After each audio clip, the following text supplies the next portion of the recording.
Commander Morning. Today ngila eNewcastle ngizobona u-organizer, national organizer we-ATDF babiza ngobani injemnyama. Yeah, babiza ngenjemnyama. Yeah. Sifuna ukwakha ubudlelwane, sifuna ukusayina i-MOU. Sesikhulumile-ke naye but usazoya kwi-leadership ye-ATDF naye akayoyidayisela ukuthi sitheni nami ngizoya kwi-leadership ye-MK Labour Desk ke siyoxoxa nabo sihlale phansi bese senza i-MOU. Bonke o-driver bama-trucks now they are in a good hands of i-MK Labour Desk ne-ATDF.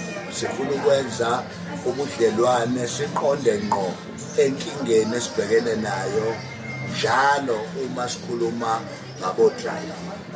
O-driver bama-truck basebenza long hours, kungakho i-fatigue ikhoza lot of incident in South Africa, and njengamanje lama long hours abakhokhelwa wona, and ama-truck drivers njengamanje i-rate yabo ithi is 70 rand per hour.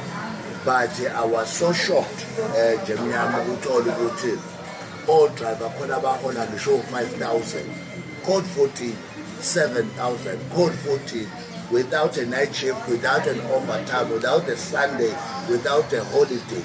Unfair labor practice, unfair dismissal, exploitation. So there's a lot eyenzekayo ko-driver, and sifuna ukuthi sihambe siyohlala phansi no-Department of Transport, uMinister, siwaprofile wonke nama-companies. Ubonile sikhuluma ngo-Legend, uyayizwa lona no-SG. Nama-companies womabili kufanele abe example of what we are talking about. There's another one, angazi welo Kedo. Yeah, it's KG. Nayo yenza very same thing. Iholela abasebenzi Kiko. He said iholela abasebenzi 7,000 rand. And there's a lot from Cape Town. Phone after that video ahambe indlela emangazayo ukukhombisa ukuthi i-ATDF ne-MK Labour Desk nabameli nama-CCMA unionist and bargaining council, now they can do a lot together. So now we are saying we ATDF, can you mobilize about drive into a union called Sanfosao e-affiliate nomkhondo ukuze sikwazi manje ukulwa impi eyodwa, sinalo izinto ezihlukene. Ama-organizations into eyenza ukuthi abe defeated ukuthi at all time noma ufuna ukulwa yedwa noma ufuna ukulwa yedwa. So kule truck industry sibone ku-relevant ukuthi sikhulume nani, sixoxe nani, nikwazi ukuthi nani nithi take over. Njengo-organizer national, I know ukuthi lo mhlangano wethu uzoba impumelelo, and lo mhlangano wethu uzokwazi ukuthela iy'thelo. So phuma with a clear mandate ukuthi siyakokwenzani together ngaphandle. Ake ngikudedele Jemnyama ngezi ukuthi wena ungathini kulesi. No, engakuthembisa abashayeli bamaloli ukuthi hayi inkululeko isifikile madoda. Wonke umuntu oshayela iloli ukusuka manje ubheka phambili kuzolungiswa yonke inkinga obhekene nayo enkampanini. And kumele niphumele obala nisho ukuthi ngihlukumeza kangakanani ngoba udriver we-truck into ekuthiwa inkululeko akayazi. Umnotho usezandleni zabanye abantu kodwa kufukuza thina ekugcineni kosuku singatholi lutho. Cabanga ukuthi kusuka manje ngoba nibona ngihamba ne-MK lana sizobambisana etheni sishintshe i-traffic industry ibe ngcono kunayizona.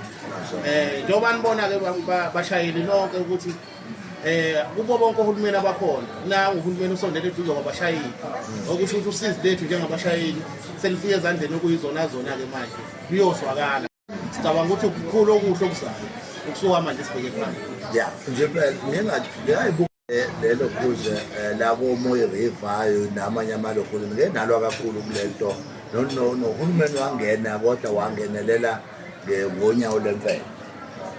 now sibhekene la thina njenge-union njenge-MK Labour Desk njengo-RAFU singena la whereby sibuka abantu bokufika and sidila nabo njengamanje amakhampani lokho ekwenza ukuthi simlande nibe khona because abelungu nama-truck drivers amandiya nabantu as well sebe-opta ukuthi bazoqasha abantu bokufika so that noma ubona labo 7,000 bavunywa abantu bokufika abalandeli i-minimum wage ye-rate ka-driver ka-code 14 ohambisana nama-benefits okuyini okokuthi banikezwe ukudla imali yokudla banikezwe nemali yokulala nanokuthi baphumule uma bedeliver